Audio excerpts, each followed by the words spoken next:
Good evening, everyone. Thank you so much, Ms. Rosine. Thank you to the entire team, Dr. Jim, for being very persuasive and supporting for the past maybe 6 months of saying, go on, you can do it. It's just a book, maybe, just a book, you can do it. So with his encouragement and persistence of Rosalind, we're here today to give a joint presentation. I like to call it a joint presentation because it's going to be more of a conversation between REEF and Tide, because we have had the fortune over the last year and a half to work very closely on very amazing projects and had the privilege of launching and piloting a couple of the OSC flagship programs. So it's a pleasure to be here, and I thank you all for your time. We'll try to make this as engaging and as much as possible a conversation, because while we share our experiences, what you will come to realize that our experiences are reflected in your experiences as members of the OSC Secretariat, because we're speaking on a topic that is very near and dear to me regarding innovation and how we can work together as members of teams with different strengths, core strengths, to actually take ideas and create something that is very beautiful. Moving from ideology of the brainstorming session, creative thinking, and then when you have that eureka moment, like you have this $1 million idea, how do you then turn it into a sustainable, impactful solution that goes beyond just the euphoria of launching a new product or project? So today we will start with a video, and once the video is done playing, then I'll go to give an introduction of the book a little bit beyond the ideas. You know, one of the great things about Dartmouth is the fantastic natural setting. Here we are on the banks of the Connecticut River. I've got New Hampshire on my left and Vermont on my right on a gorgeous autumn day. And it is the perfect setting to tell you an innovation story about the great outdoors. Now, this story actually takes place on the other side of the country. It is a story about a group of climbers that were making their very first effort to get to the top of Mount Rainier. Now, believe it or not, despite the fact that this mountain is covered with glaciers, 10,000 people make the effort to get to the top each year.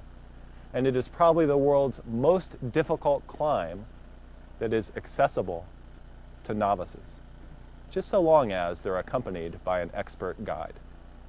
Now, our group of climbers woke up just a few minutes after midnight. They'd only slept for an hour, but they were alert, they were excited, they were ready to go. This was an adventure that they had been thinking about for months. The first hour of the climb was pretty easy, but each subsequent hour got a bit harder. Finally, at about dawn, our climbers got their first glimpse of the summit of Mount Rainier, and it was exactly as they had imagined it. It was majestic, it was inspiring, it was glistening in the morning sun. And so our climbers focused their energies inward and continued on. But with each step, their labors became more difficult.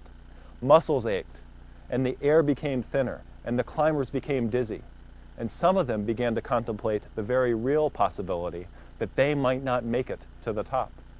And in fact, over half the people that attempt this climb every year turn back, their ambitions unfulfilled. Well, I'm happy to tell you that this group of climbers was strong, and they persevered, and they made it to the summit. And they were jubilant, because to be on top of Mount Rainier is to feel like you are on top of the world. I have to tell you, though, that their adventure was not yet over. They still had to get back down. And our expert guide was, in fact, quite aware that it is the descent from Mount Rainier that is actually the more difficult part of the journey. Now, climbing a flight of stairs, that's harder than coming back down. Or climbing to the top of some of our local hills here around Dartmouth, definitely harder than coming back down. But Mount Rainier is different. It is a dangerous mountain, one that claims a few lives each and every year. Snow on the surface of the glacier can collapse into interior caves and tunnels. Giant slabs of ice can suddenly crumble and fall away, and climbers can fall into deep crevasses. Here's the interesting thing. Despite the fact that the experts always warn climbers of these dangers in advance of the big day, they always relax at the summit. because at that point, their big aspiration, their big dream, it's been fulfilled. The trip down, it's just an afterthought. And so it was that our climbers, having invested very little emotional energy in the descent and having very little physical energy remaining, took their first few steps down the other side of the mountain.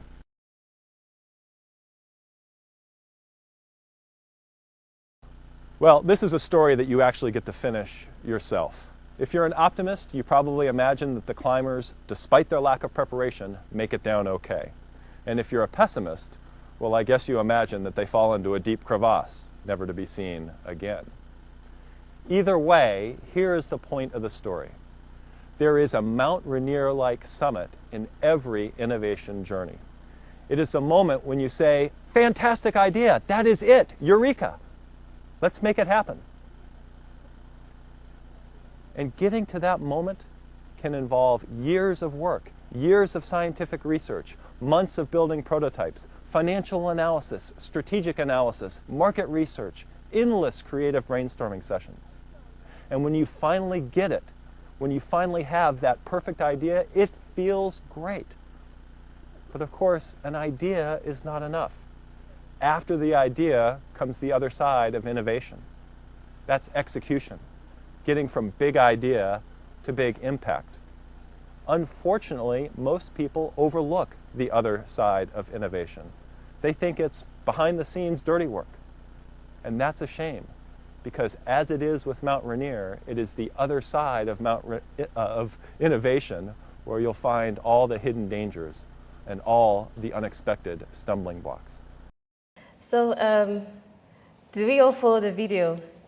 I thought it would be a really good introduction to our conversation today, and that was Chris Trimble, one of the authors of the book. And we had shared an e-copy, which is a newer edition. This is like an older edition of the book, so that's why it's red. But then Chris Trimble, in using the example of that story of climbing a mountain, like those that are used to hiking, is so exciting. You're so you're driven by the thrill of getting to the top of that mountain. And oftentimes climbers, like you said, new climbers don't think of the descent from the mountain. And beyond the innovation, it says how any organization, how to execute innovation in any organization is speaking on that other side. Once you get to the top of the mountain, how do you now descend? Because we often hear this when you're trying to discourage people from motivational speeches. It says at the top of Mount Everest is every other person that thought they were motivated to aspire, because we have a lot of people that get to the top but never make it down alive. And here today, we're trying to explain what do we need to be aware of as an organization in its founding years. The OSC has great ambitions, noble ambitions, fantastic programs and projects. But then as we look forward into the next biennium and reflect on the biennium that has been, what next happens? How do we get beyond the ideas? We've had the privilege of having the different concept notes, the concept briefs, the founding principles of what the OSC is and our strategic vision. But we don't want the OSC to be another organization that leaves things on paper. And hopefully, based on exploring the topics within this book and sharing our experiences working on some of the flagship programs and how we and the insights we're going to share and how we look into the future and how to move from launch to implementation and scaling, that we can all begin to plan and envision a next biennium that will be full of exciting prospects. So for Chris Trimble and Vijay Govindarajan, they're leading authors and professors and authorities that speak in the areas of innovation and strategy. And in Beyond the Idea, what they're hoping to do is to, through their years of research, find ways to be able to distill more than a decade, at this point actually, is more than 2 decades of invaluable guidance for anyone that is interested or in charge of making innovation happen within organizations. So we're speaking about the innovation managers, the executives, consultants, the project leaders, and also the general managers of organizations. How can we work together for the OSC, for instance, within the programmatic department, the administrative department? How do we come together to make innovation happen and to execute our projects across the organization? So they offer very specific insights on how we go about building a team? How do you identify talent? How do you build strong structure that is able to drive innovation and continuously implement solutions or learn across the journey of executing innovation? And they also offer initiatives on how to manage innovation initiatives. How do you allocate resources? Because the one thing about any organization is understanding that resources are limited. As much as we want to think that we have like an endless cash to bank to just draw from, resources are always limited, and there's competition for resources within our organization. So how do you make sure that while we allocate resources for general day-to-day operations, we do not do that at the expense of innovating and growing as an organization? And so they proposed 3 distinct models that we could use in terms of looking at the other side of innovation. So Beyond the Idea is an essential book, not just for organizations, for anyone running a business or starting an innovative initiative, to ensure that you have the guidelines and frameworks that you could use, applicable tools and frameworks that you could use to ensure that you're constantly reflecting and making sure that you're putting your best foot forward. While we want to grow as operations, while we want to have, as they refer in the book, the performance engine, which is like the day-to-day operations that demand our full time, full commitment with little time to start thinking creatively. Organizations are referred to as a going concern, and the going concern is to ensure that whatever happens, the organization has a future. And sometimes innovative initiatives are regarded as a side thing, especially for an organization like, let's say, an intergovernmental organization that might not see itself as an innovative organization. Because when you look at the OSC, I like to say the OSC is like 2 worlds joining together. On the one side, you have an intergovernmental organization that is very diplomatic, bureaucratic, and engaging on the world stage in terms of policy and diplomacy and bringing the member states together to achieve something. And the OSC does something very beautiful, and I feel it is also quite innovative in the sense that we don't see ourselves as just another non-profit organization. Beyond identifying the problems that we see in the Greater South, we've been able to structure solutions, and then not just structure or propose solutions, but then build in-house capacity to deliver those solutions through our programs and our projects. So that's why the OSC is a blend of 2 worlds. And sometimes when you don't know when you don't have the knowledge of how to make it work, those 2 worlds coming together could end up clashing. So this book is a really good tool and a guideline to see how can we make these 2 different worlds come together to strengthen our offer to our member states.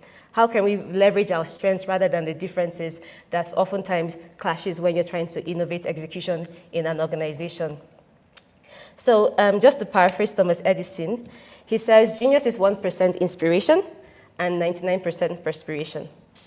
So Beyond the Idea is trying to look at the 99% perspiration of innovation, right? And it proposes that innovation is made up of 2 main aspects. First, you have the idea, and then you have execution. And oftentimes, we get so focused on the idea side. We hold brainstorming sessions. If, let's say, for instance, entire department and Dr. Shumeti gets a request from the SG that we have to come up with a new program, I need your team to go brainstorm and then propose the next biggest thing the Greater South ever saw. It would not take anything to have the whole department in the meeting room to spend hours brainstorming, writing, and then with the formulas on the wall, and it's like, eureka, we have the idea that is going to change the world. But then when it comes to execution, that's where the sweat and tears come into play. And oftentimes, you see the innovation spectrum from ideation to idea pollination to testing and refinement. It's like a linear line. Everything is happening on this side, and then the end is execution, with nothing following execution. So this book tries to propose to us what happens after execution, what happens after the launch. GRESIS was launched in February, GRESLIN as well. And we have the ITRC centers coming up, the Congress happening. What happens next? Beyond launching, beyond bringing to life. So what is proposed in the book, we look at 3 models of executing innovation. And before we go into, if I go into explain what the 3 models are as proposed by the authors, I want us to just at a moment reflect on what we think innovation is. What does innovation mean? What defines an innovative idea or initiative? Is it something that has to be technologically driven?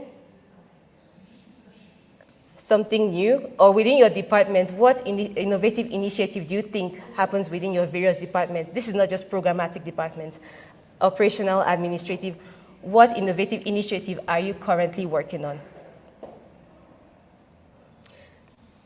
And to have a more broad understanding in terms of explaining why innovation can work and how to execute it, the authors were able to give a very simplistic definition of innovation.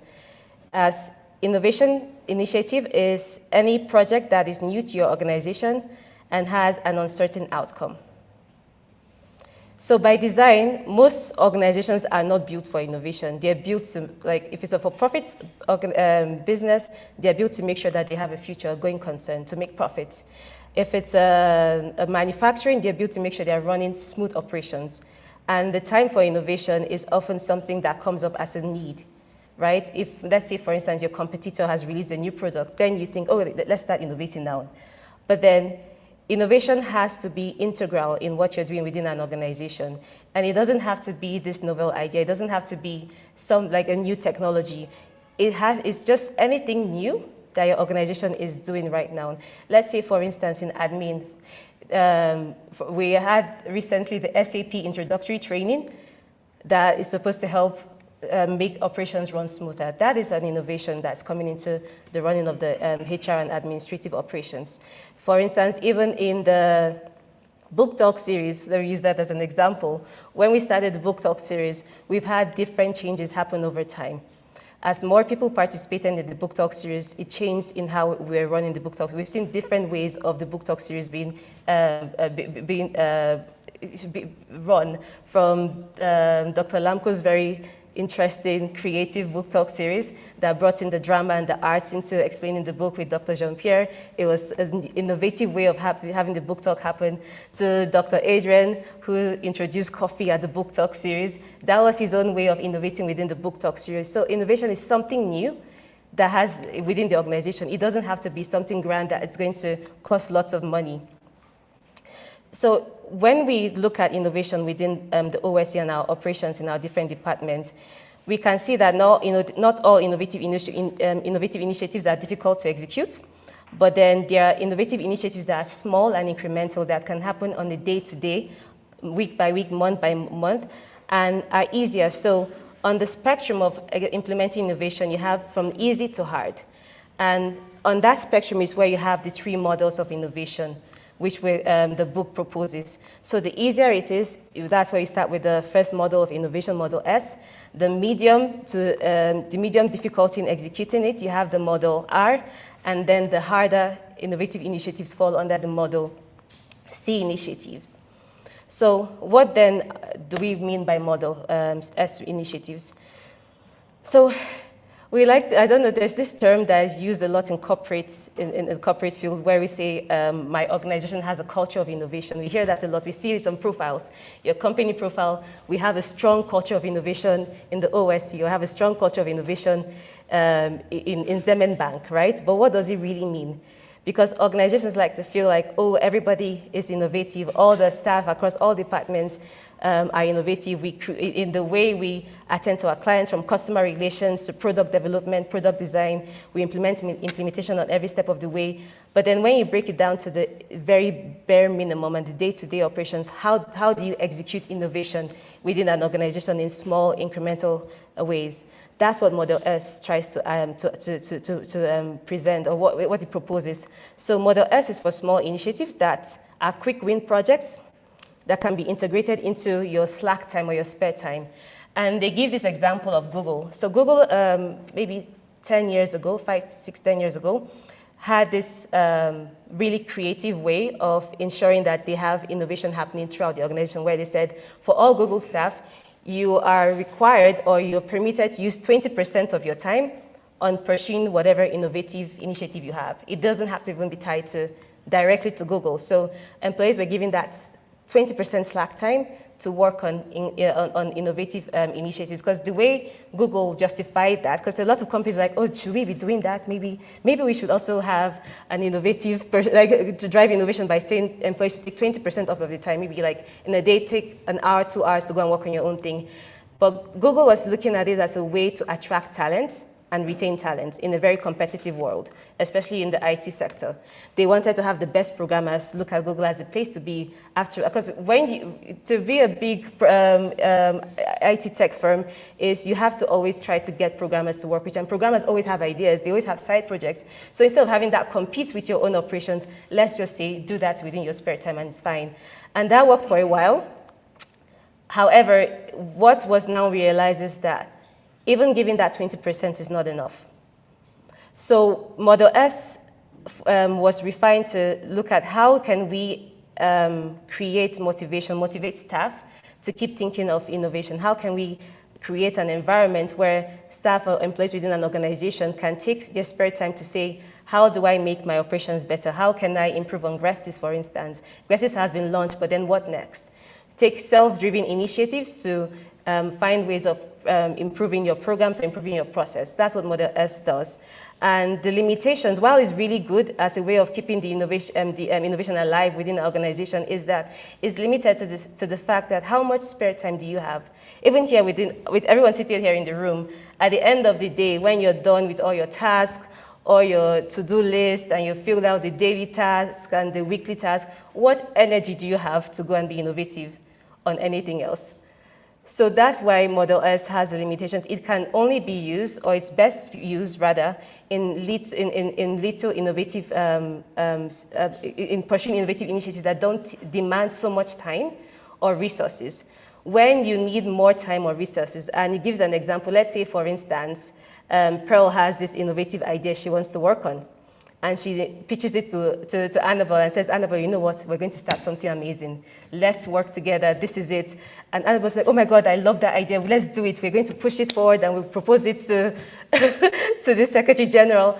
But we have to have a meeting. Okay, when do we meet? Oh, well, I have 10 meetings. I have a meeting tomorrow. So it's not even easy to schedule meetings on projects that are within our day-to-day operations. Talk less of side projects that don't tie to the day-to-day operations of running our different program teams. So that's why the limitation of Model S is. It has to be driven by individuals, like it can be individually driven. You don't have to depend on more alignment with more slack time across the organization, and it's quickly to see the results. Model S Model S approach can be used to execute those kinds of initiatives. But when it goes beyond that, then you have to move to Model R. And I kind of like Model R. It's a really nice in between S and C, in the sense that while Model S initiatives are very spontaneous, while it gives room for unpredictability and creativity to some extent, as much as you can, Model R is more structured. Model R tries to, as much as possible, be close to the day-to-day operations. It refers to repeatable innovation in terms that using processes and procedures that can be replicated. It's about the standard operating processes. How can you ensure that as much as possible, you can predict everything that's going to happen? So we have the biennium, the strategy for the next biennium. Let's say we're going to launch another project, let's say, for instance, Prairie. And from now to the next biennium, we've designed our project plan, our action plan, execution, and every detailed task is highlighted step by step, no deviating. We know what we want, we're predicting the results, and that's how it's going to be done. So Model R, in the terms of OSC, or in our flagship programs, it may come into play when we're scaling, for instance, Grestis or GrestLearn. We want to, as much as possible, track user interactions on the platform. We want to see how to implement those user interactions into building the system and improving the experience of new features and functions. There isn't much room, and we do this all the time in our meetings with Tide and REEF. We look at, okay, what are the features and functions that we have highlighted for Grestis? And then an idea comes like, oh boy, it can't fit. We already have a plan. we don't have we already have the development sprint. Aman will say, okay, this is a great idea, but let's shelve it for the next biennium. It's not in the plan for this biennium, and that's where Model R is very good in terms of it creates structure. While we like to think outside the box, while we like to have this eureka moment and go with the flow, Model R presents a process where every single thing is documented, it's standardized, it can be repeated, and even when you have change in the project team, they're able to pick up and the operations are not interrupted. So that's where you have the difference from Model R to Model C, but the key to the Model R success is process excellence. Model R depends on processes, standardized processes, while S is driven more by motivation. How can I motivate my employees? How can I motivate my project team? How can I motivate my colleagues to just push on and keep being innovative? Model R, right, on the other hand, states the processes. You clock in, you go from A, B to Z, and you clock out, and make sure that we have predictability in the innovation process. So in the OSC, for instance, now that we've looked at Model S, the small initiatives that we can do in our spare time, and Model R in terms of repetition, standardized processes, and predictable outcomes, it's just a moment of pausing to reflect. Where do you see your department or activities within your department? Do you see your role being more leaned towards the Model S initiatives where you have the flexibility to change things up a bit, you work on initiatives on your own and have results, or is it more a Model R initiatives? What departments fall within these two categories? And is there a possibility of blending both models? Is it possible to blend both models across programs, across projects, across departments within the organization? It's just a point of reflection that I'm sure by the time we have the Q&A, we can always share our experiences and in implementing innovative initiatives within the departments. So for Model R, when you think about Model R, companies that we see implementing these initiatives are companies that are in fast-moving industries. For instance, we have like the automobile industries, electronics, appliances, because it's already standardized. What they do, and they gave this really interesting example, and I'll use it at the expense of offending some Apple users. Apple is a great example of utilizing the Model R initiatives. So Apple, since the release of the first iPhone, they realized that they had struck like a eureka moment. It was innovative, it was fresh, it was new, it was sleek in design, and they had captured the customer base. So what Apple does in using the Model R in terms of repetitiveness is they release a new series. iPhone 1, iPhone 2, iPhone 3 is a new series all the time with tiny little bits of incremental changes. But then you feel you're getting something fresh as a target audience. Oh, there's a new series, I must get the next iPhone 15 or the iPhone 16 or whatever. And you realize that they just added like a little, maybe the pixel from 13 to 13.5. Meanwhile, an Android phone is like on pixel 24. But then Apple spends heavily on marketing and branding. So that's where they keep their audience. That's where they capture their audience. You might see Apple doing it as a Huawei or a Samsung, and then, but your target audience is different. A Samsung user, for instance, is used to each model having something phenomenal that they had not even seen in the last model. And they would expect that. If Samsung started with releasing new series with maybe adding one more pixel, or you can now swipe a widget and delete it, then the Android users will be disappointed because they expect more, they expect revolutionary without it being sold as revolutionary. Whereas the Apple user has heavy branding and differentiation in the different different tools that Apple has, from the iPhone to selling the chargers separately. So they keep their customers excited, like, oh, I'm going to get this one, I'm going to get this one, and I bring everything together to have my whole home system set up. And it doesn't mean that Samsung isn't innovative. It doesn't mean that Huawei isn't innovative, but then it's how you sell your product, how you tell the story.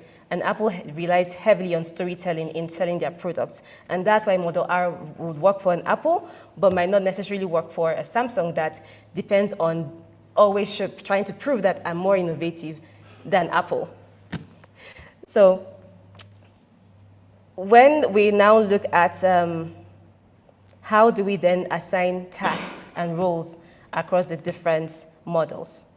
Whereas Model S, you can have individuals working on projects to be innovative on their part-time, then Model R, you will need a full-time commitment where you have a full-time innovative team that is constantly thinking of how to improve the process, and where you have part-time supporting the innovative process. Let's say part-time, they're looking at commercialization, for instance. And if you look at the OSC as an organization, we have the programmatic department and we have the administrative and operational department. And they're in this symbiotic relationship where the programmatic department depends heavily on the operational aspect of the organization to ensure that as programs are being released or launched or implemented, they have the right support to tell the stories, to sell it, to market it, to target our member states, to send note verbals, to create interesting videos, to work with our different vendors and external stakeholders to make sure that we have all the products, to procure items, and to ensure that we're attracting the right human resources to ensure that we're constantly meeting our expectations to member states. And you hear people say sometimes, and this is often when you're having maybe coffee room conversation, it's like, oh, we have to go against the system. You have to break through the barriers. You have to shake things off, break the rules, be innovative, be creative. But then, how much really can you disrupt within an organization? The operational side or the performance machine makes all the decisions. The general manager takes the decisions on where to allocate resources. The innovation manager, for instance, manages projects. So if you had loggerheads with the general managers and innovation manager, you will not get your project funded.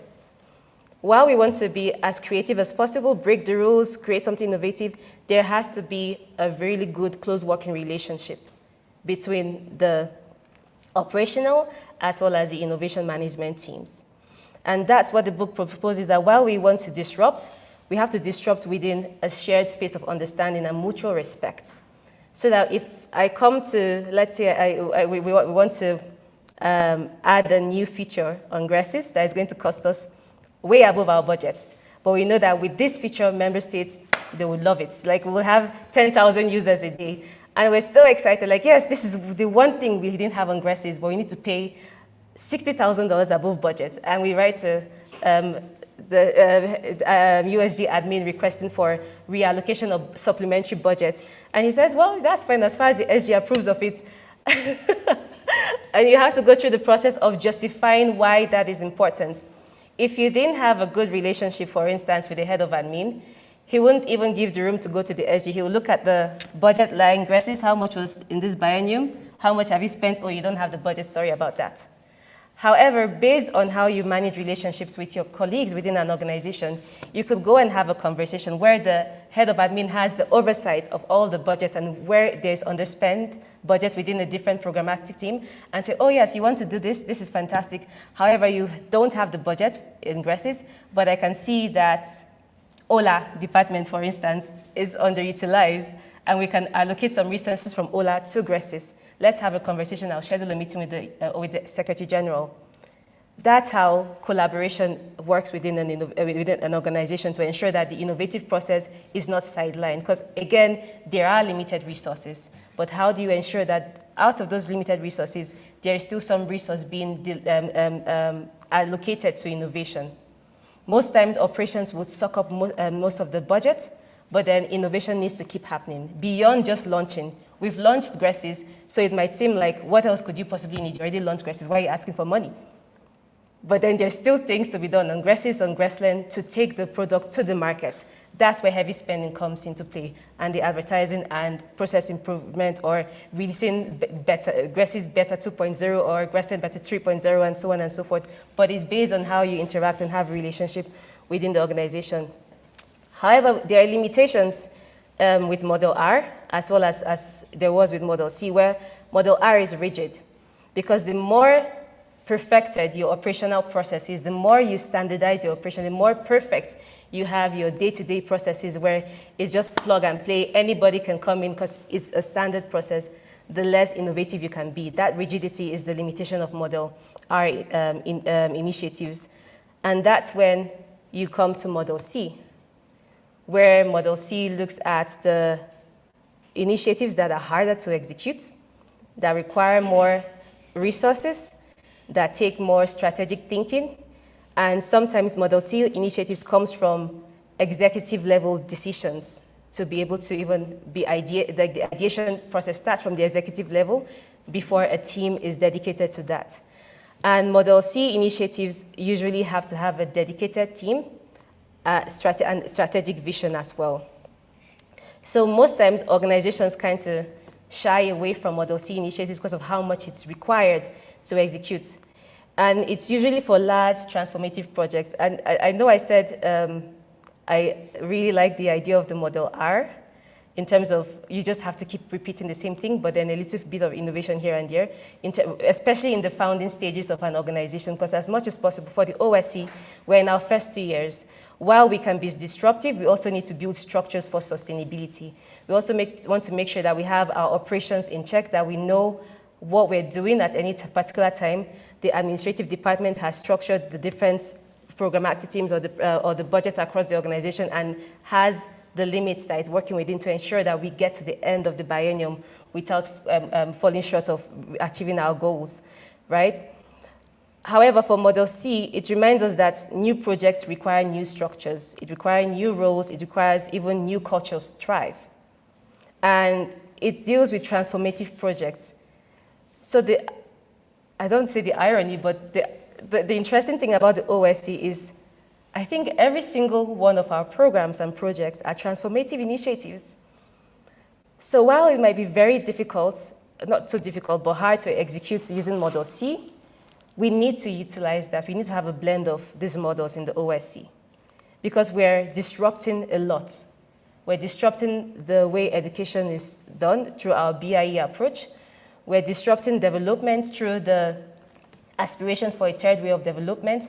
We're disrupting project financing or international financial models through the club. So every single thing we're proposing to push out there is a disruption of the norm. We're saying that the world has done things a certain way. It's time for the Greater South to come together in a coalition to define our own way of doing things, a third way of development. So it's disruptive, it's transformative. So what this book, in terms of the lessons learned, and reflecting on everything while preparing for the book talk and my conversations with Ahmed is this is a really good time to have these conversations because we're at the end of this first biennium and it's a moment of reflection. We've spent like the past 2-3 weeks with end of biennium reports, proposals for the next biennium and projects and everything. So it's a point where we have to reflect and say, what's worked so far to get us where we are? We worked on motivation using Model S initiatives. We worked on repetition building structures for the operation of the OSC and the Secretariat getting to where it is. I wasn't here from the humble beginnings when the OSC was working out of Blue Nest. But I've heard the stories from Blue Nest and then upgraded to Ghetto Commercial. And then from Ghetto Commercial, we're here in this wonderful secretariat that has seen its own transformation from when we didn't even have the internet connectivity, you know? So it's been a gradual process, but at every point in time, we're learning, we're improving, and we're building standard processes to make sure that every day you clock in, you have the lights on, there's water running, the internet is running, and you're able to focus on your different tasks for the day. But as we go into the next stage, we like to say, we're calling this year the implementation year, but it's just the start of the implementation year. There's still so much more to do. And we have to start thinking of what model works for my role and how can I improve on that role, on my role using these models to ensure that in the next biennium, when I look back, I've seen that we've made leapfrogs from where we last were. So this could be in the PACE department, it could be in MAP, it could be in GAM, it could be in TIDE, in REEF, in SEED. What can I do or how can I reflect on these different models and how can I begin today as a section lead, as a USG, as an innovation manager, as a program manager, as a member of a team to ensure that I am utilizing the best tools, I'm utilizing the best frameworks to help me do better at my role and to ensure that we actually achieve our goals in the next biennium. So the book closes out by the authors Govindarajan and Trimble, emphasizing on the need for a dedicated team. As we go into the next biennium, looking at these transformative programs we're going to be implementing and scaling in some aspects for the OSC, how do we build dedicated team? How do we look at the resources we have and say, for instance, we need a dedicated team to constantly think of process improvement, or we need a dedicated team or the strategic planning team, for instance. And in the OSC's case, the strategic planning team usually comes from the cabinets. They're the senior managers. They define the strategy of where we're going. How can we ensure that these teams are dedicated and have the flexibility to offer fresh perspectives? We've seen the concept notes, we've read the concept notes, we understand the vision, and I think in the last town hall, unfortunately I missed it, the SG shared his vision for the next biennium, his new perspective. How can we ensure that as we have new perspectives, we are able to constantly innovate and think like a new organization and not get stuck in the box of not improving, of, okay, this works and we're going to remain here.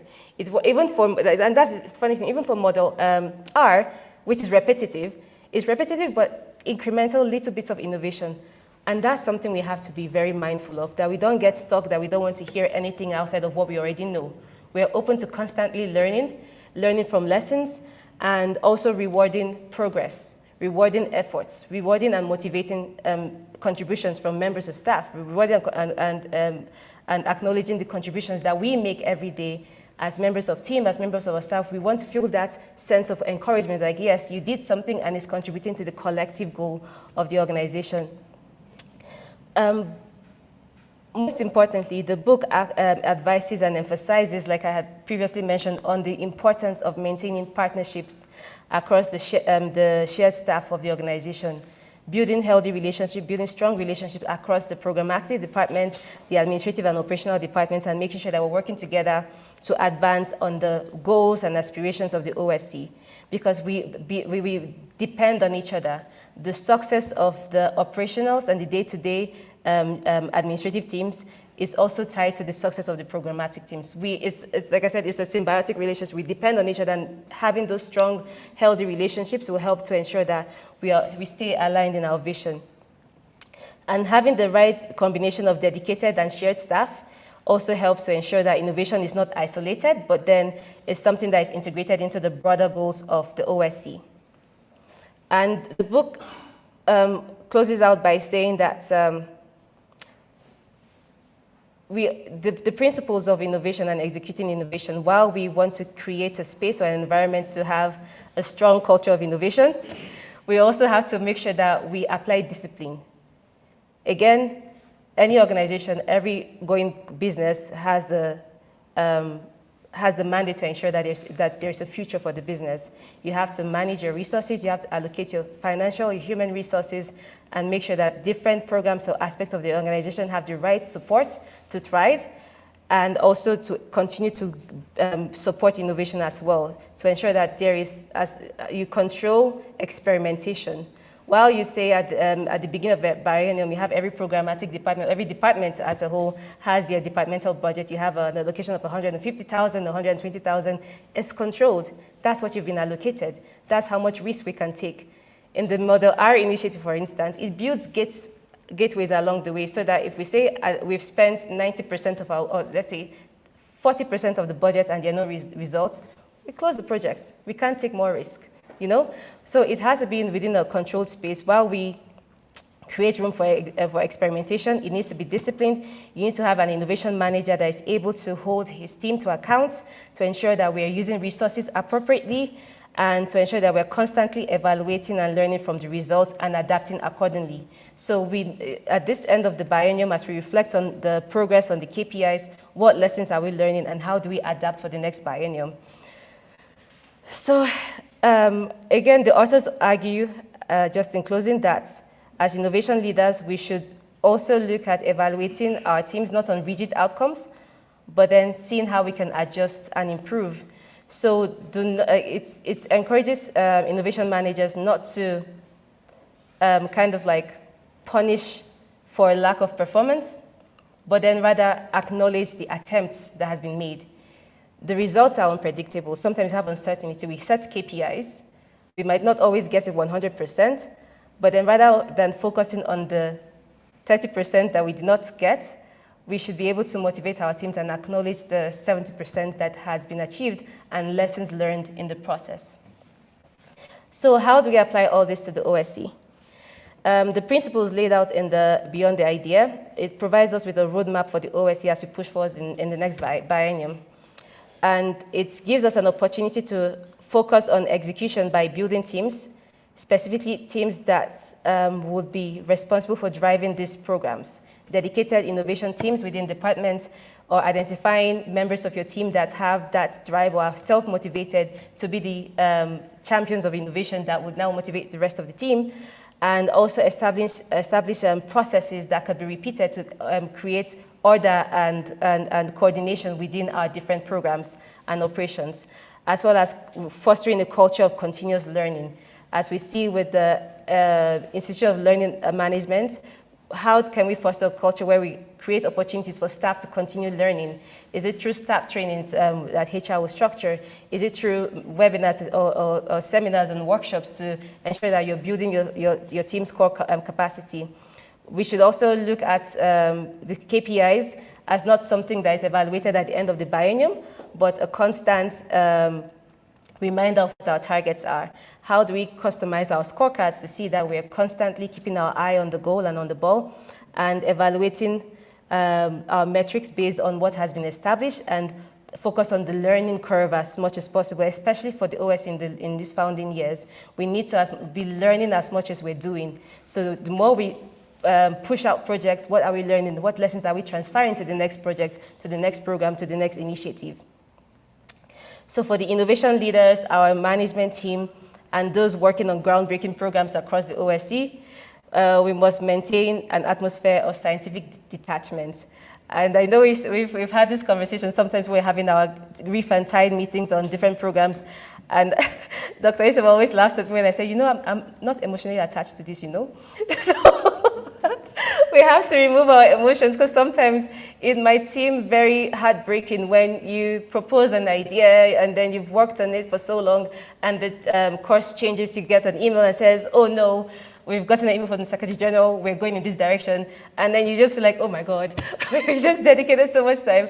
And Dr. Adrian had this experience a lot with his, with the Congress when he proposed. We had the World Cafe, we had the Delphi, and then methods that we wanted to implement with the GRESs. And funny enough, he persevered, and eventually we used one of the methods. We blended the two methods for the World Cafe as well as was it Delphi, yes? And the Delphi method in executing the Congress. Because one time we got the feedback that no, we're going to go to use World Cafe. And it's like, oh no, but this is really good. But he persevered. And sometimes when you get a no from your direct team lead, it's not always a no, it's sometimes like not now. And even for managers, how you break the news to your staff, especially so you don't demotivate, is, okay, this is a great idea, but then maybe for the next couple of months, let's shelve this for next time. And that's so that you don't kill that little spark of innovation and creativity within your team. So in summary, as we move forward with the OSC's flagship initiatives, let's remember that innovation doesn't stop at the idea. The real work begins with disciplined execution. And the lessons from Beyond the Idea that has been well captured by Vijay Govindarajan and Chris Trimble is that we are all equipped to make innovation happen. And just to summarize is, don't think innovation is your ideas are not important, your ideas count. Don't think your suggestions are not important, they count.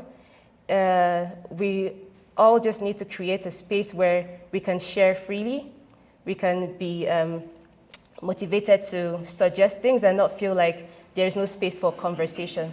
And that's what we're hoping as we move forward as an organization. We create more spaces, more opportunities to share, to learn, to reflect from the ground to the top and top to the bottom, and ensure that we are, as much as getting the ideas, we are executing innovation continuously in the OSC.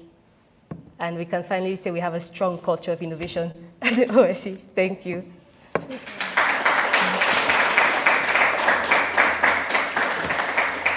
Okay.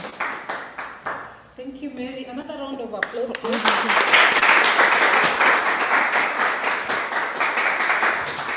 Thank you, Mary. Thank you. That was awesome. At this point, I will welcome Ahmed to do his thing. Welcome, Ahmed. A round of applause for Ahmed.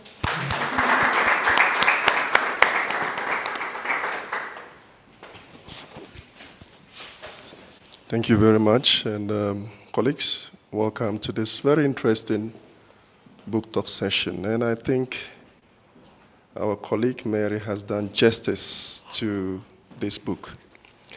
But there was something I really want to add to the concluding part of this book by Trimble.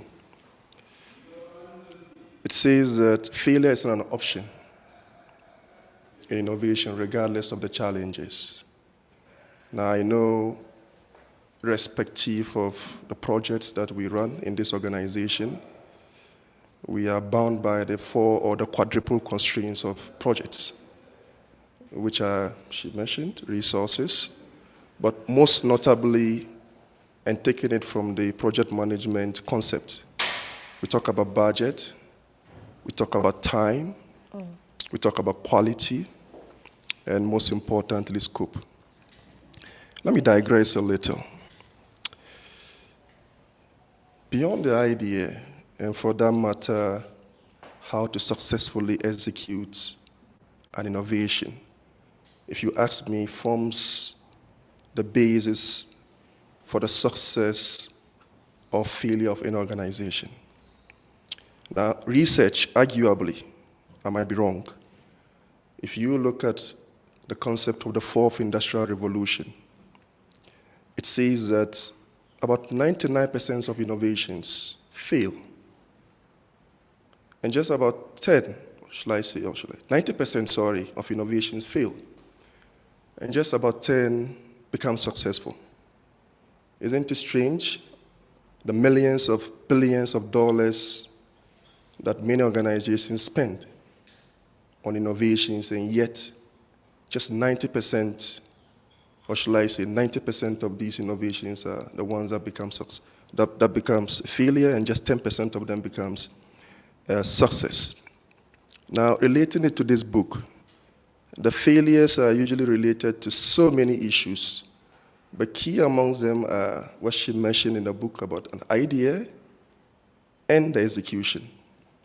I say this because if you relate it to what we do in OSC, which is found on the foundation or on the basis of concepts or concept notes for most of our projects, you realize that it's born out of idea. Most of us joined this organization, meeting a lot of projects with concept notes being designed, or created, without possibly our inputs, let me put it that way. That has an impact, more or less, on the execution bit, right? Which I did mention are the two, or among the two major reasons why most innovations either fail or succeed.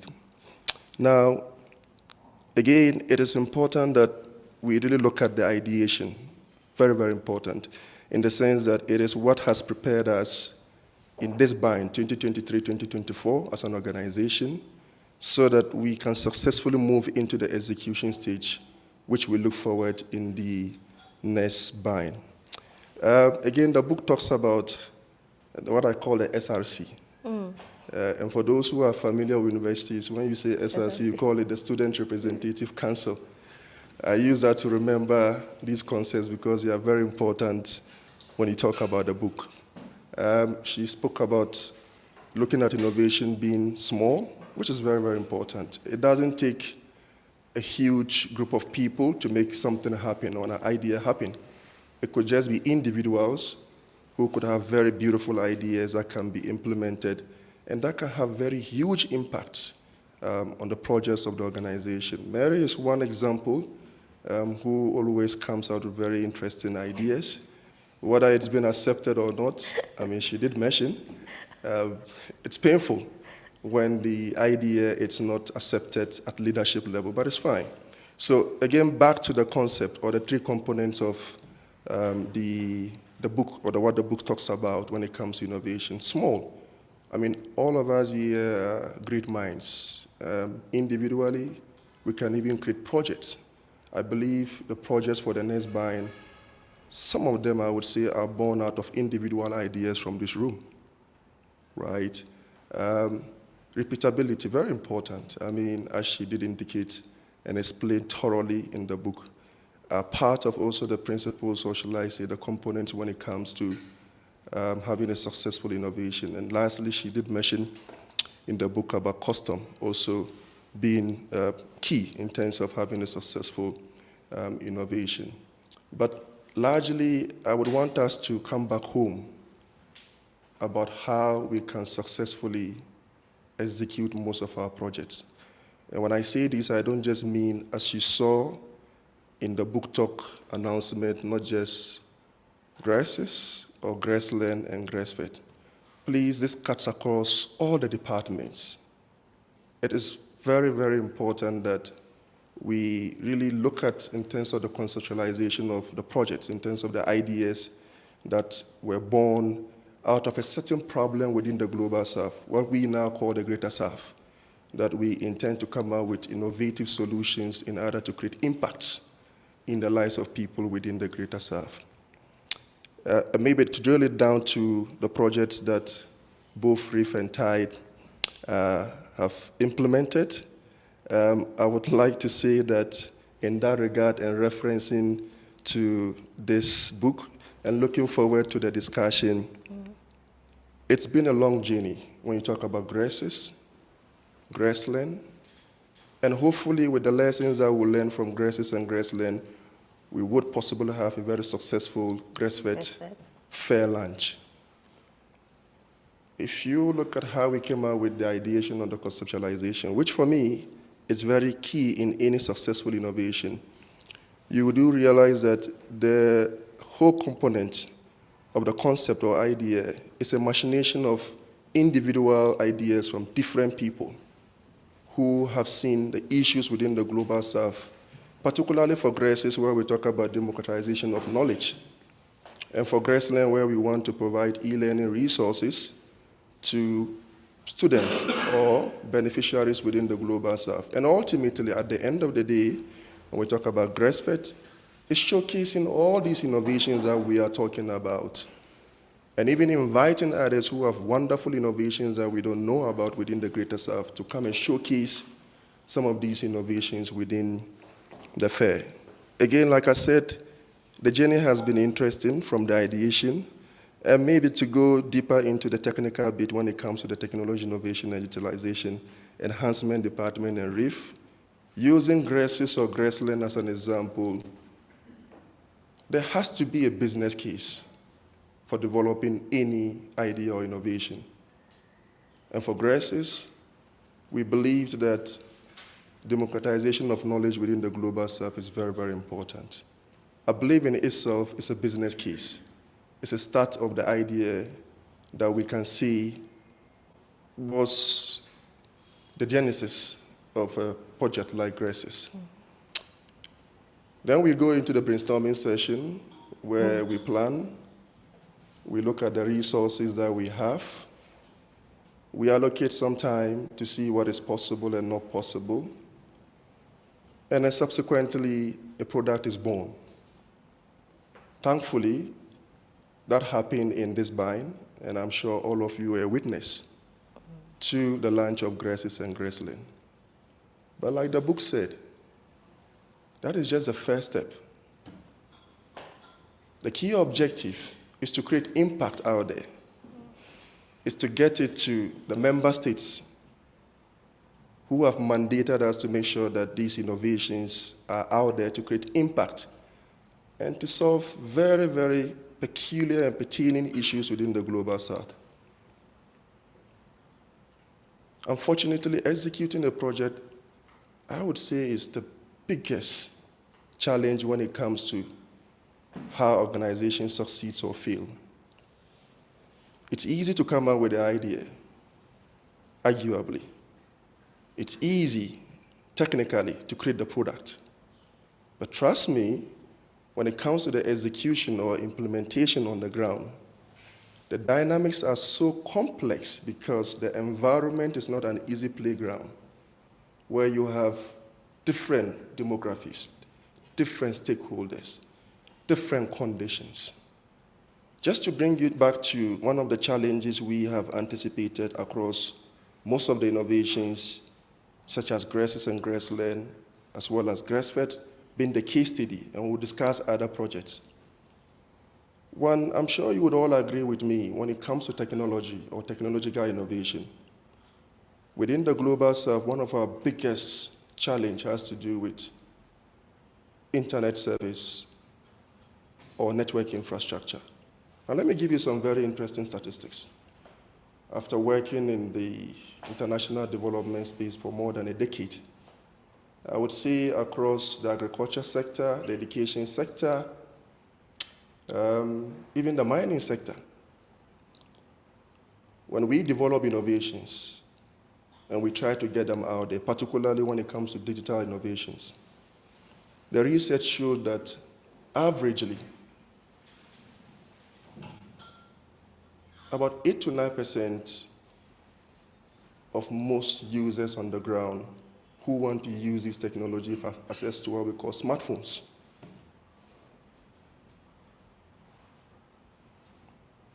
About 50 to 55% of them have access to what we call the feature phone or the basic phone. For those who are familiar with the 3310 Nokia, that's what I'm talking about. The rest virtually don't have any device to use. Now, can you begin to imagine if we want to, in the next buy, scale up, implement products like grasses and grassland? What does that mean? It means that averagely in every community, probably about just 8 to 9% of the beneficiaries might, and I'm using the word might, because not everyone who has a smartphone means the person understands how to use the smartphone. So just about 8 to 9% of them might use these beautiful innovations that we have that we want to create impact in the society. The rest of the 90% are purely marginalized. We speak to the fact that, again, back to this book, we need to really reflect on how we intend to execute or implement our projects in the next bind. Again, like the book says, it comes with its own complexity, but borrowing the knowledge and some of the guidance from the book based on the concept that was elaborated by Mary as a speaker, it is easy in some cases to apply some of these concepts and principles. And I think, like I did mention earlier, with the individual expertise and contributions of everyone, not just in this room, but in the organization, it is very possible, and also out of the discussions that we are going to have as part of the talk point, it is most likely that we'll pick some lessons learned from innovations such as grasses, grassland, and possibly, use it in other projects within other departments that can help each and every project within every department to be able to successfully execute, implement their various projects. Like I said in the concluding part of the book, as Trimble and Vijay, Govindarajan did mention, regardless of the limitation or challenges when it comes to innovation, failure is not an option. And I don't think any of us here would look forward to not having a successful project in SBIN as we prepare towards it. I'll conclude on the reflection of the book at this point so that we go into the discussions and then give you very detailed and both friendly and sometimes very painful experiences of how we were able to go about the process of the two innovations that REEF and Tide worked on, which is the grasses and grassland. And hopefully, based on lessons learned from these two innovations, we could apply that to have a successful grass-fed fair lunch and other projects, of course, that are coming up within the organization in the next line. Thank you very much.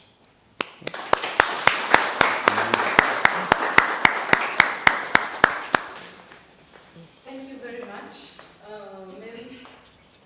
Mary and Ahmed, you've really done justice to this book. So at this point, we would like us to take questions, unless you have something, Mary, maybe you need to... Oh no, just want to at this point extend my appreciation to Ahmed for capturing everything so succinctly and then bringing it back home using very core examples of our experiences here with at the OSC with our programs, as well as sharing a little bit, and he will go into more details in terms of sharing experiences in executing innovation in Africa and the Global South across various industries. So we welcome questions, and while we await questions, we also want to just share a bit more, give some examples of how we're able to navigate through the choppy waters of executing innovation on projects. So just, yes, ask Ahmed to just go ahead and share some of his experiences and insights. Great. Thank you once again. Again, we want to speak within context that everyone in this room is very familiar with.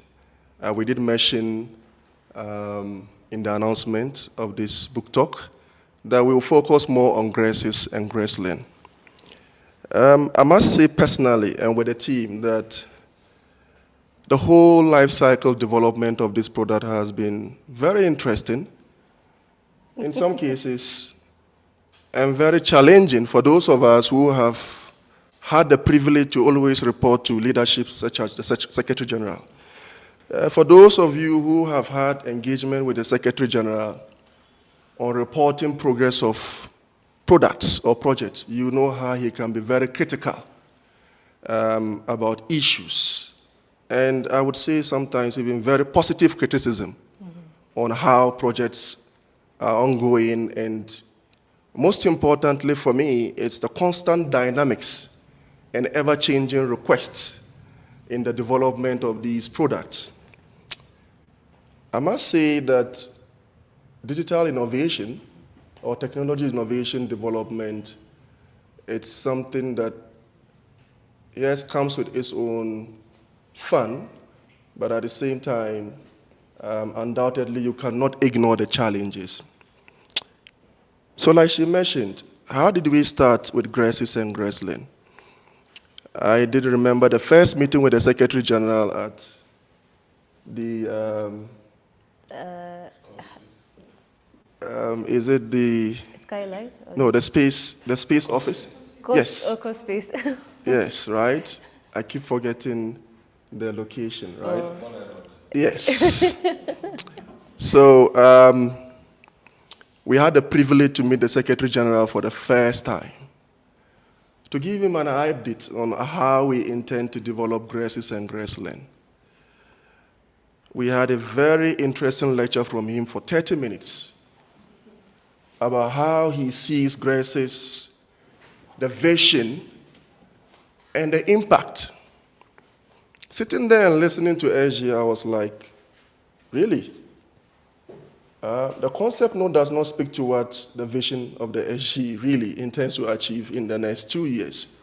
So the first thing that came to my mind was, look, probably we need to start reviewing this concept note. Because fundamentally, what grasses seeks to achieve, and my colleagues are here to correct me, is to democratize knowledge within the Global South. But there we were. I think the grasses lead developer is also here when the SG starts talking about having the telecommunication industry in grasses, the finance industry in grasses, even the agriculture industry in grasses. And then you read the concept note and you're like, okay, is this out of scope or within scope? We are even being told at the time that we'd want to capture tax information on grasses. But then the concept note, which has the idea, contrary to a larger extent, lacks most of the content or the idea that the SG really speaks of within the document. Now we had the opportunity to present, I would say, a light version of GRESIS to the SG. And interestingly, beyond all the interesting vision that he had, he was impressed, at least, with the basic features that we had developed for GRESIS. I am saying this because I want the team and everyone here to appreciate what we call the software development life cycle when it comes to developing digital innovation. So we start with the initiation phase, where we create the business case of whatever product you want to develop, right? So there at that level, you are talking about high-level stakeholders who you believe are going to use the system, because there is no system without the users. Now, then she spoke about the resources. We go into the planning, where the resources are very important. And for those of you who are very familiar with project management principles, it is the area where you constitute your team, you look at your schedules, you come up with your budget, and of course, budget doesn't necessarily mean actual. And I think for those of us in REEF and Tide today, we understand better that when you create a budget, it doesn't mean you get to actually spend the whole budget. Yeah. It isn't that we don't know, but it's a bitter experience. That when you create a budget, it doesn't necessarily mean that you get the opportunity to expense all the budget. So that has been a very huge lesson for us in planning for the next bind, in terms of executing and implementing GRESIS and other projects. Now, to the next level, we're talking about the execution. Yeah. More or less developing the tool here, which we had the opportunity, gracefully with a lot of team members in this room, to be able to develop the tool. And then we have a successful launch somewhere this year in February with the support of all the departments, which speaks to what the book just mentioned, that individual contributions of everyone is very important, from the admin department to PR, to GAM. I do remember how we were running up and down at the Science Museum, Yes. Intermittently was looking for the perfect location for the lunch, sipping coffee occasionally, and making sure that we get everything right. Yeah. I'm trying to let you understand how important the process is, and the fact that this book really explains what goes into having a successful innovation. Then after the launch, of course, we had some 1 or 2 promotions, as you've seen, about GRESIS. Interesting, Graceland also was launched within the same period, which equally you can apply the same principles that I spoke about GRESIS to Graceland. But then again, like the book said, it isn't just about developing the idea. For an organization such as OSC, that is an international diplomatic affair organization, it is important that impact becomes the bane of what we do here, which is very common with international development organizations. The tools, the products, the innovations that we develop must be seen out there and create an impact. And that is a phase we are looking at for the next bind, that hopefully, with the lessons that we've learned in this bind, we can have a successful execution of these products, and particularly in our case, upscaling it. But let me come to you, Mary, to share 1 or 2 of the experiences, particularly, especially when the requests, or should I say the requirement of, for instance, GRESIS keeps changing.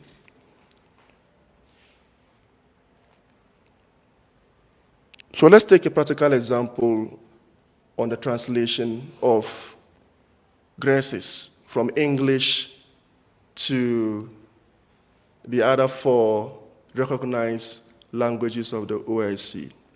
I do remember we had a budget, which did not take into consideration a translation tool that would help us initially achieve, per the plan, 100,000 resources, right? Yes.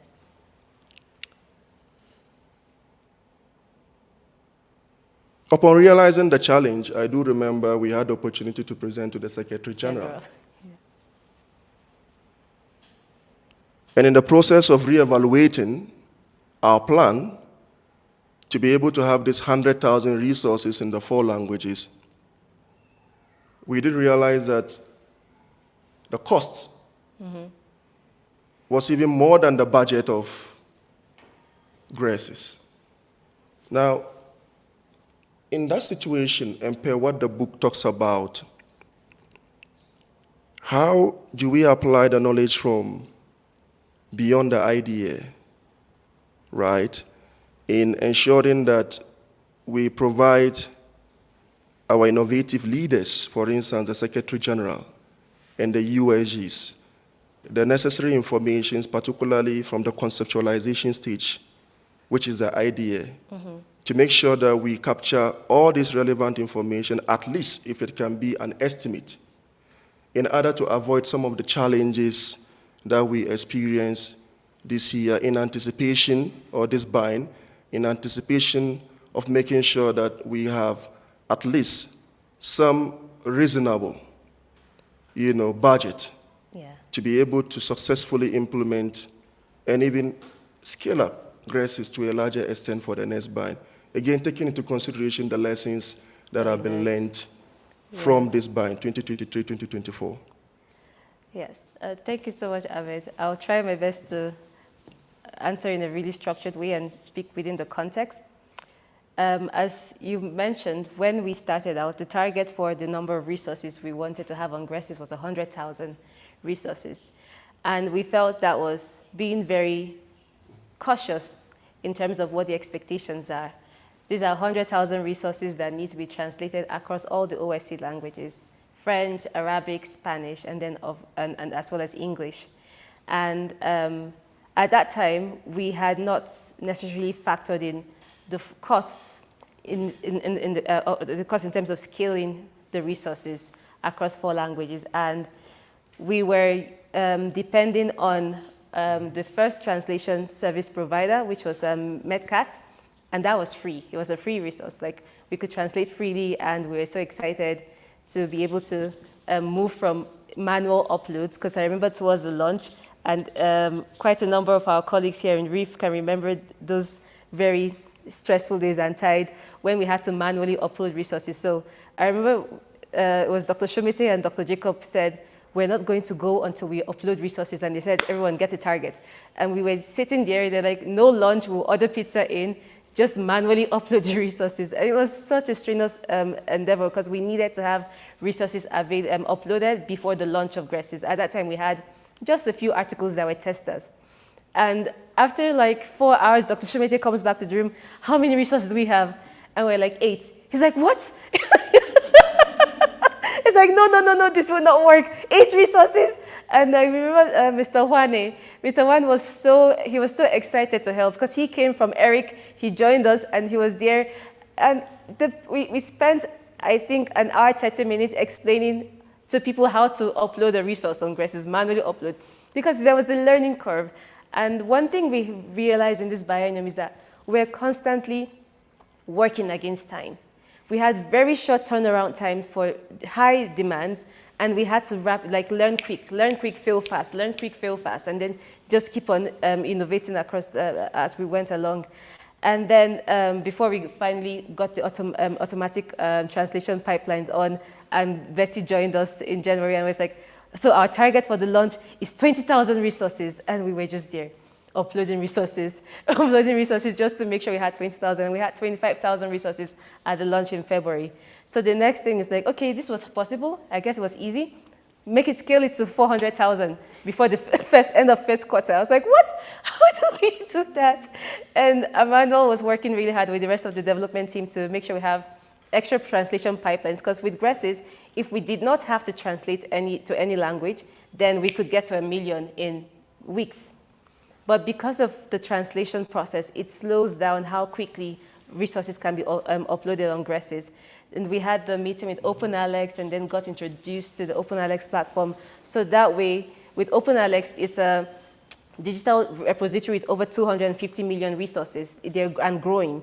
And we were very fortunate to have a conversation with them, and they gave us access to their APIs to integrate with GRESIS so we can harvest directly through the translation pipeline. So that also helped us to have resources readily available, because prior to that, we're manually getting resources. So we'll go to, let's say we'll go to University of Addis Ababa, check if they have a digital repository, get their API, feed the API into GRESIS, and then it manually translates. So it was constant innovation across, along the journey. And when we got to 100,000, we're getting close to 100,000, and then we had the meeting with the SG. At that time, MateCat had realized we were using the services way beyond what they expected. It was free, but then they're like, whoa, what's going on? Who are these people who are uploading thousands of resources? It's because it was designed for translators. It's supposed to help translators improve their processes. But here we were, with our machine translation process, just harvesting as much as we could. So, and at that point, we realized we had to pay for the service, and then they introduced us to Modern MT. And we made our estimations based on how much it had taken us to get from 25,000 to 100,000, and we had the meeting with the Secretary General. And he's like, why is your target 100,000? Who approved that? And we're like, it's in the concept note. He's like, no, we should do 1 million resources. And we're like, what? Before the end of the biennium. So that's the beauty of setting targets and meeting targets, and sometimes surpassing, because you get asked to do more. But then the steps in getting to do that more, you have to also leave room for lessons. And that's where in Model R, it gives when we said in processes, because we had established the process for translation, we knew what we needed to do. It was running smoothly, it was repetitive, it was predictable. We could predict how many can we upload in a day. We went from uploading 500 to 1,000, from 1,000, we went to 3,000 average of resources in a day. So we had the process running smoothly, but with Model R, it says you leave gateways to stop. So I think we got to our gateway where we had to stop and reflect when we realized that we can't keep on harvesting with this structure, because it costs a lot. So if it costs us 100,000 to upload 1 million resources, $100,000 to upload 1 million resources, in the next biennium when we say we want to scale to 10 million, how much does that then cost? And how sustainable is this for the OSC? Especially the OSC being a non-profit organization. We're not making money for this. We're spending money to make this available freely to our member states. So if the translation of resources is going to cost us close to what? If it's scaling to 5 million, then we're looking at hundreds of thousands of dollars. How sustainable is this? Is this the best use of our resources within the GRESIS program or across the organization? And then what innovative approaches can we take? And that's the beauty of innovation. Then you start brainstorming. Then Ahmed comes up with the idea of how about we build our own in-house translation service. And that's something that we've proposed, and we're having conversations to see what will that cost. It's going to cost a lot in the short term, but serve us in the long term. So that was our way of rapidly reacting to changes that happen along the way with the GRESIS translation. Very interesting point. And just to add this before we go into the questions, that tells you that an idea in itself is just an idea, but in some cases we need to go beyond the idea, and that is where the book speaks about successfully executing innovations. And it goes further to tell you how important when it comes to executing innovation, the fact that it requires time, it requires budget. You've seen the energy that we had to put into refining the idea, and you've seen the distinct thinking by what Mary mentioned across all the team members. And these are the elements and the bane when it comes to going beyond idea to be able to successfully implement innovations. I give you a very brief similar experience with Graceland, since we did mention 2 or 3 projects. The GRESIS lead developer equally is here. I do remember we were at Highly Grand Hotel somewhere in December last year, preparing to launch GRESIS and Graceland. The idea or the ideation of Graceland within the concept note speaks about developing an e-learning platform that addresses what we call the problem-solving pedagogy for those who are very deep in education. So basically, the platform poses a problem, and then you solve it. Now, that is what the concept note or the idea of Graceland seeks to achieve. By that concept note or by that idea, the team developed Graceland based on that concept or idea. Unfortunately, meeting the SG again, similar to Grace's, presented very interesting dynamic. Sadly, from developing an e-learning platform that is supposed to address problem-solving pedagogy, went into another concept called problem-posing pedagogy. Now, in that moment, there is a whole new scope or idea reintroduced into the initial concept of the project. In fact, to the extent that we needed to now look at even advanced technologies such as artificial intelligence to be able to address this problem-posing pedagogy. It goes to speak to the fact that, again, innovation in itself is not just about the idea, but it goes beyond the idea. It requires very distinct thinking and the ability to constantly be open to dynamic ways of approaching the idea, particularly in executing it. But beyond that, for us, and going forward to the next bind, we have been tasked to make sure that these products get to member states. It is important that we come up with ways to be able to reach beneficiaries of these products within member states. I believe in some of your questions, some of you might want to ask, considering the challenges that goes with implementing some of these innovations, not just the digital innovations, but other departments or other innovations within other departments. It is important that we discuss this as an organization, not just REEF and TIDE projects, but even other departments. Borrowing from the lessons of this book or the concept of this book, that how do we all in this organization successfully implement our ideas, which have been translated into the projects that we are to implement in the next band. How do we successfully implement the projects that we have been assigned in the next band, particularly taking into consideration the lessons from 2023-2024 buying experiences.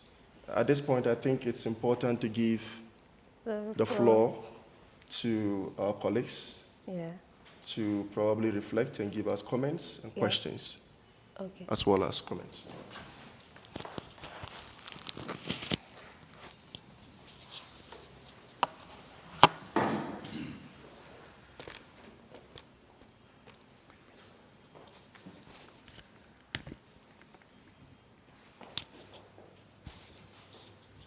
Thank you,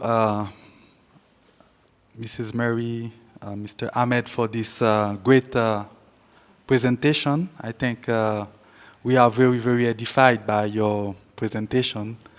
And probably you will write the next chapter or next version of this book beyond the idea with all your experience. And you can really come with practical aspect to implement innovation and change. I would like to have a critical analysis of the book Beyond the Idea. I will be very brief, I will not be long.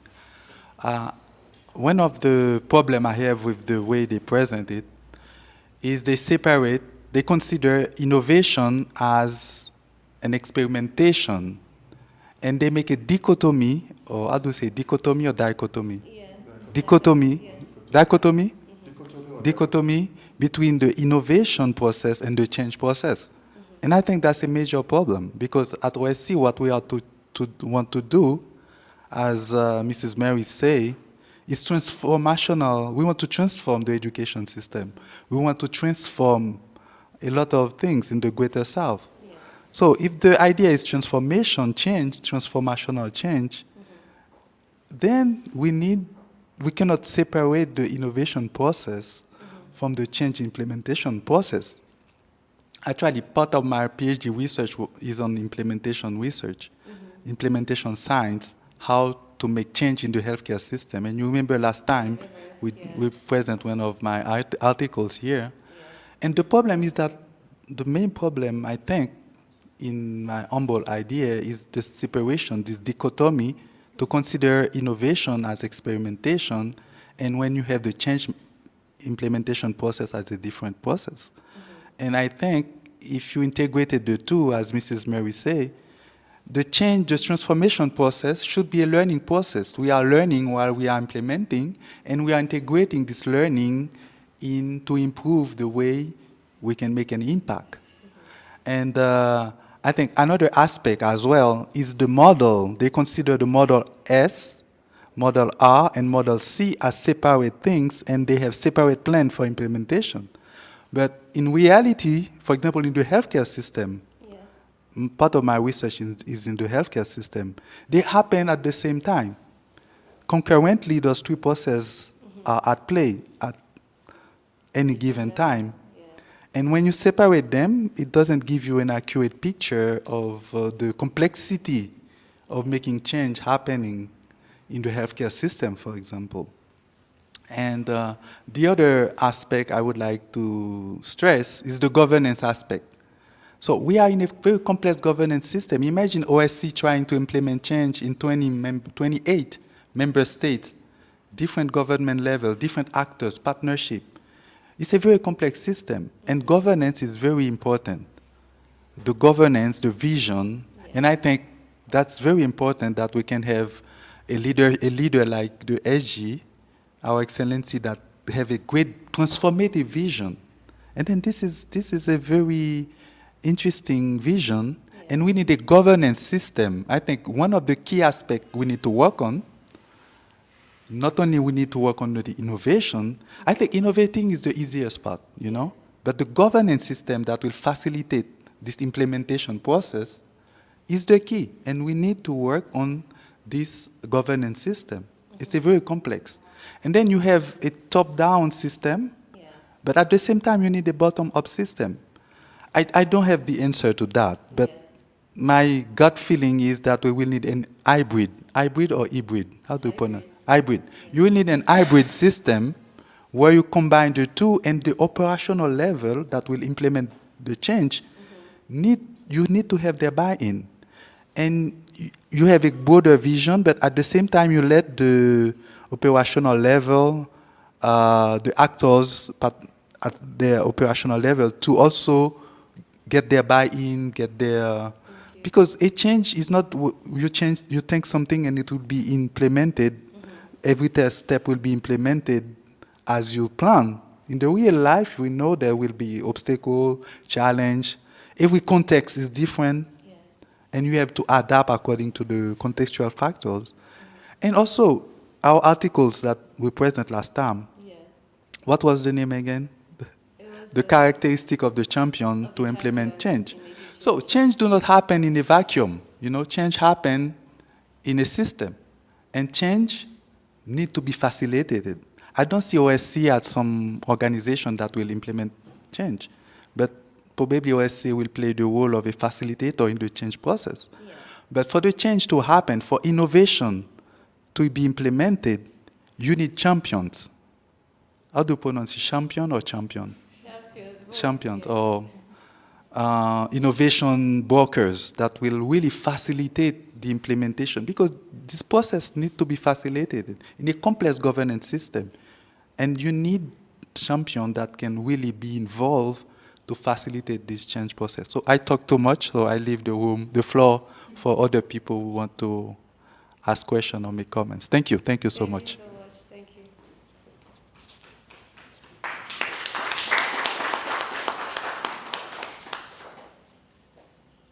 Do you want to react?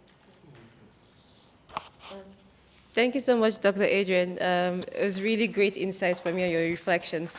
And just to respond, you're absolutely correct. And the book does say that in any organization, you'll find at different levels the utilization of any of the models, whether it's the small innovation model, the R, the repetitive, or the customized, that's the C. So for the OSC, it's a combination of all the models at different levels. You might start a project from using the small model, but then you find yourself switching to the R model.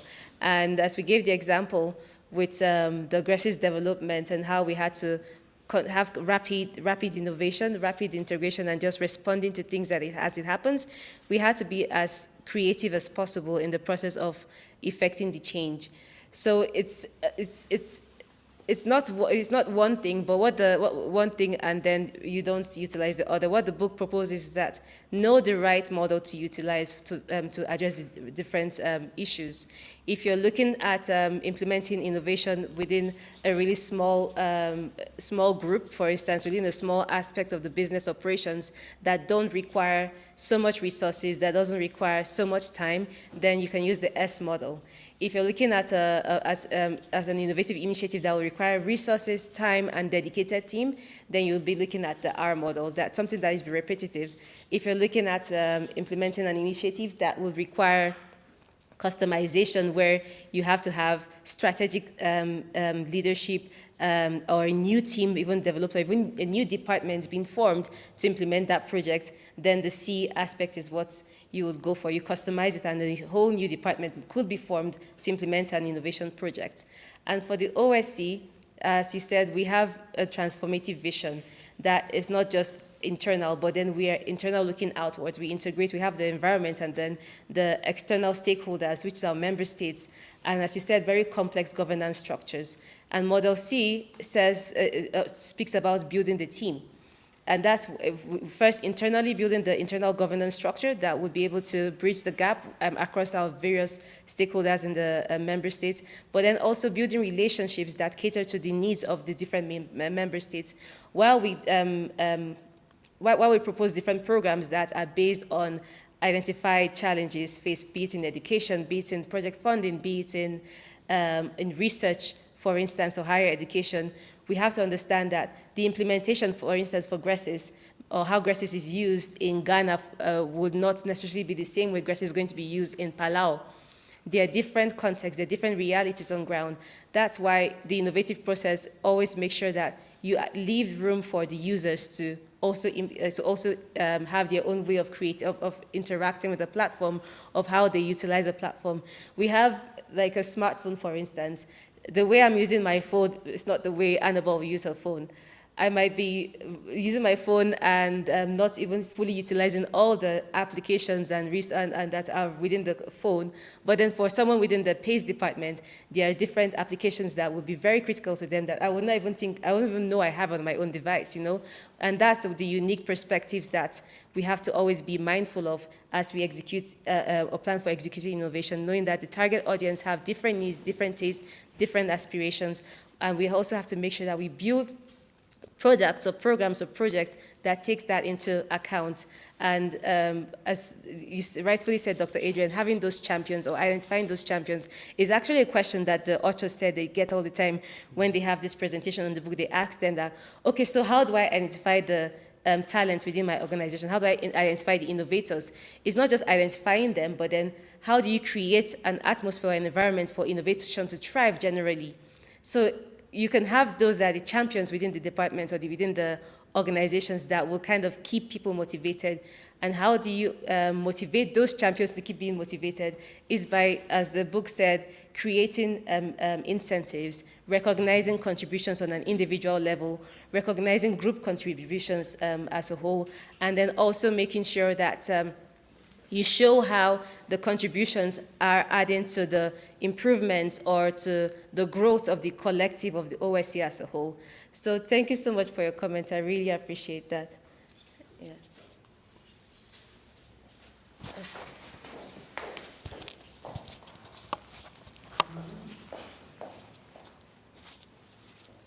I have browsed the book Beyond the Idea by New York Times renowned authors, Vijay and Chris.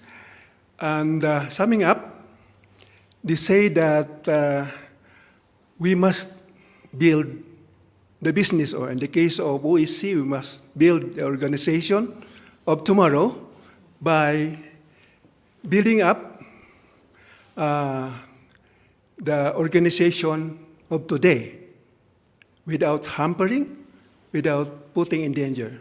Yes. Any insight?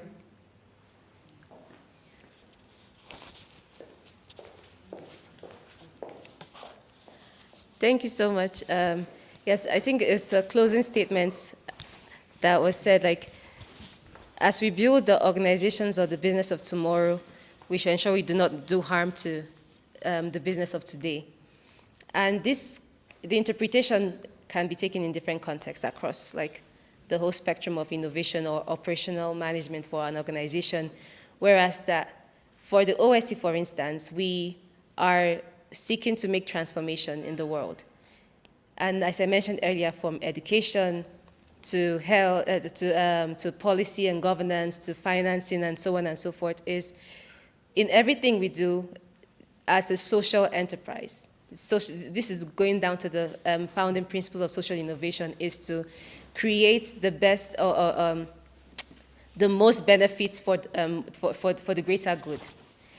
It deviates from the core business or capitalistic way of thinking of running a business and organization, where it's maximizing profits for the benefits of stakeholders. When you move into social innovation, social enterprise, social entrepreneurship, you're looking at how can you create social change or social impact that benefits all. So it's just a cautionary statement saying, in scope of everything we've learned about executing innovation or going beyond the idea, we should make decisions, we should set out roadmaps that while we're looking at expanding growth and getting more markets or even spreading the message of the OSCE across the global south, is that we're not harming our current situation. We are not taking from tomorrow to benefit today. It could be in terms of resources, for instance. And I recall having a similar conversation recently about how do you manage resources. You can't take the funding from the next biennium to inject it into the current biennium, and then you enter a new biennium, and then you're having like a shortage of resources to run operations. It's the same thing. Execute innovation in a mindful way, mindful how you utilize the human resources, how you structure your benefits and packages to motivate your team. Be mindful in how you execute your financial resources to allocate funds that will be beneficial to ensuring your operations and your going concern is viable, that in the next 3 to 10 years, the OSC is still an organization that is standing strong, while not also starving innovation and innovative thinking and creativity along the way, whereas you don't find yourself boxed in the way that, okay, we want to make sure that we don't change anything. This is working, so nothing changes. But then also making sure that as you vision or plan for the future, you're creating room for growth, for new ideas, for possibilities, without harming the current situation. Look ahead, but then still keep your foot on the ground, be grounded in what you're doing. That's my way of interpreting the statement. Happy to hear any other comments or interpretations that you might have. Thank you, Dr. Rufi.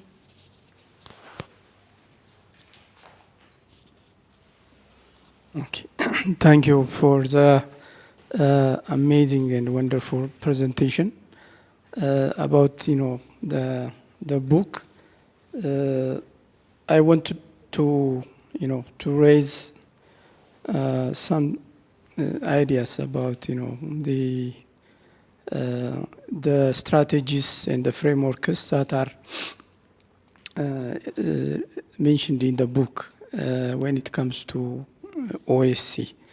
And the book says, how to execute innovation in any organization, which means it will apply to OSC as well. Mm-hmm. And it mentioned about, the challenges that organizations have in, successfully executing, innovation. When it comes to, brainstorming and idea creation, companies excel.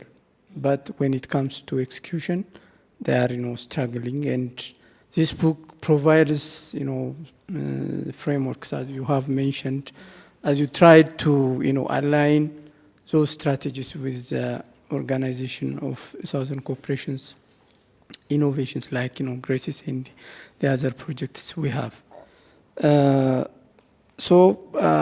My comment, or you can take it as a question, is that as you have if you have been in the town hall meeting that SCG was presenting his vision and the strategic initiatives to implement those things. And one of the stanzas he mentioned was the organization of Southern Cooperation to, becoming the drivers of motivation base of its uptake. And the strategic orientation is about leveraging open source software. And the initiatives are, developing open source software, digital infrastructure, and establishing regional incubators. So all these things, revolve around all the strategies and the frameworks that this book talks about. And my question is, among those, strategies I have seen on the PDF is about, rapid prototyping and testing of your innovation. The cross-functional collaboration that you have mentioned, and the leadership commitment, establishing the matrix.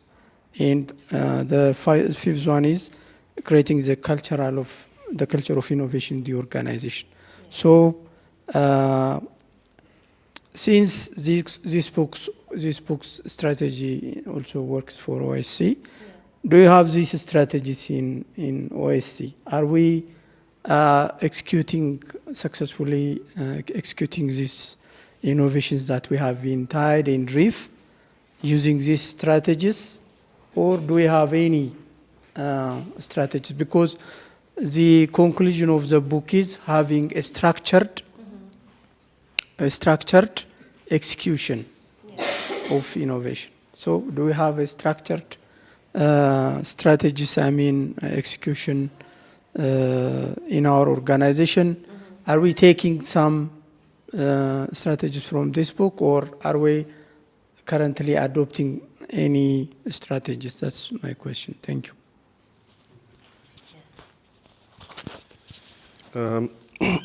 Thank you very much.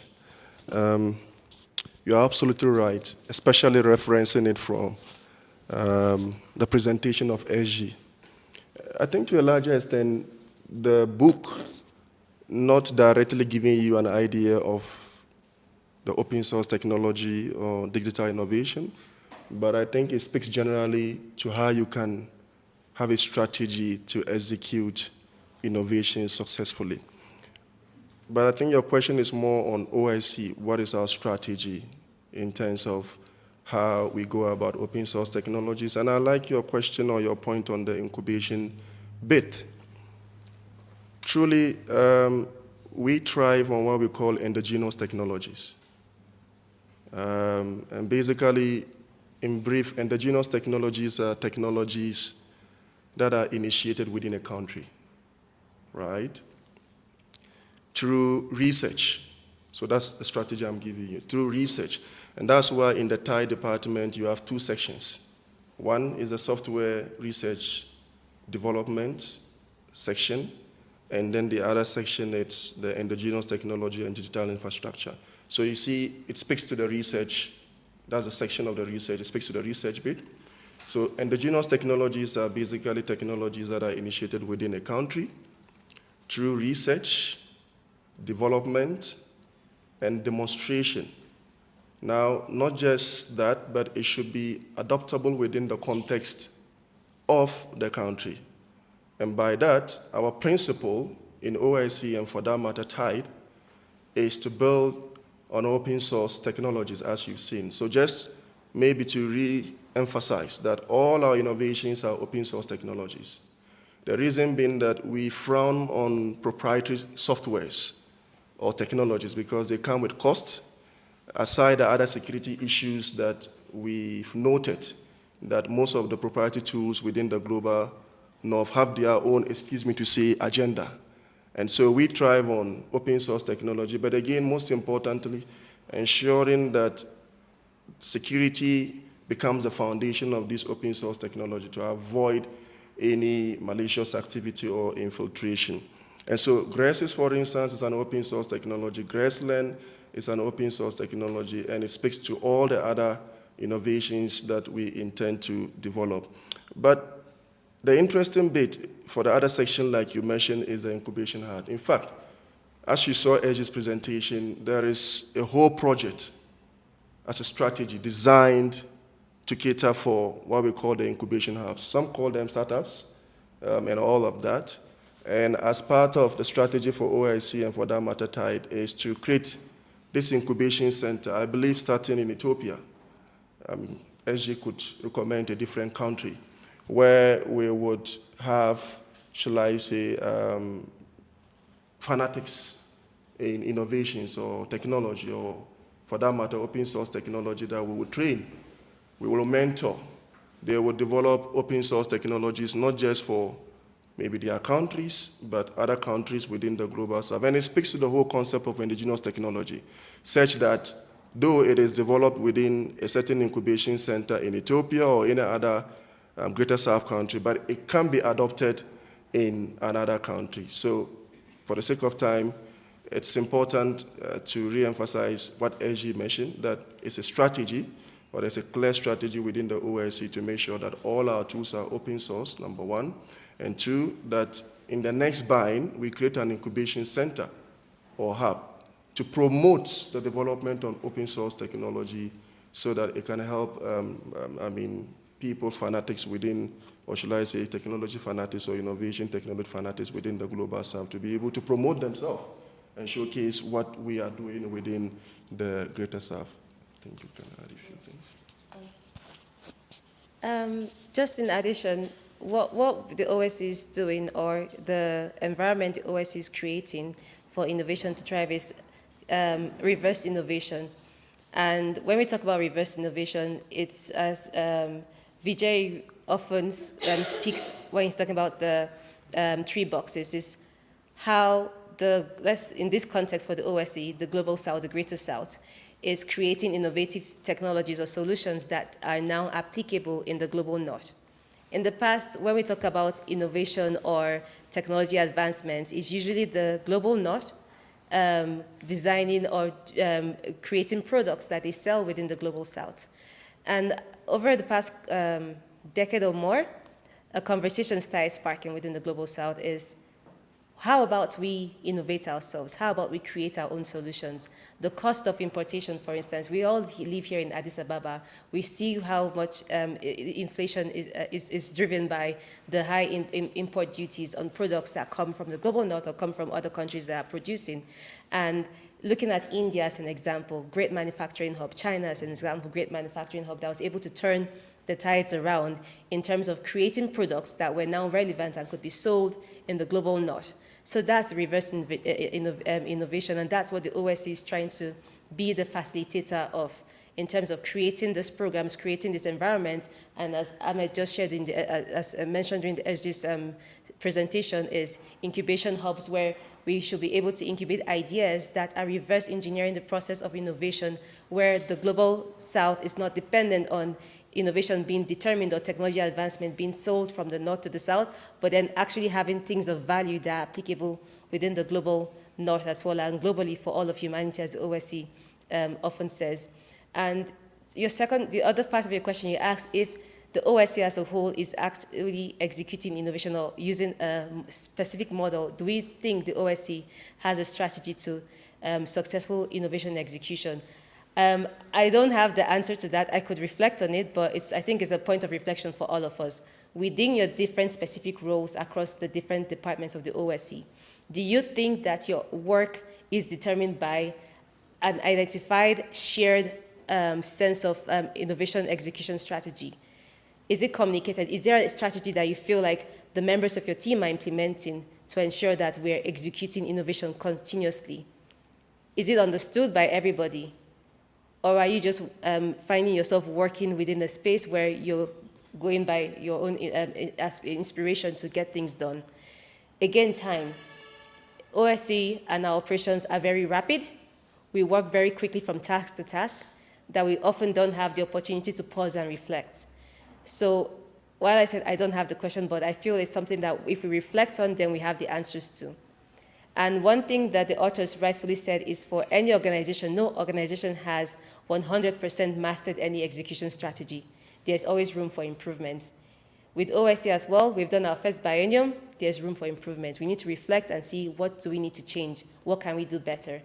And I would like to end on that note. Thank you.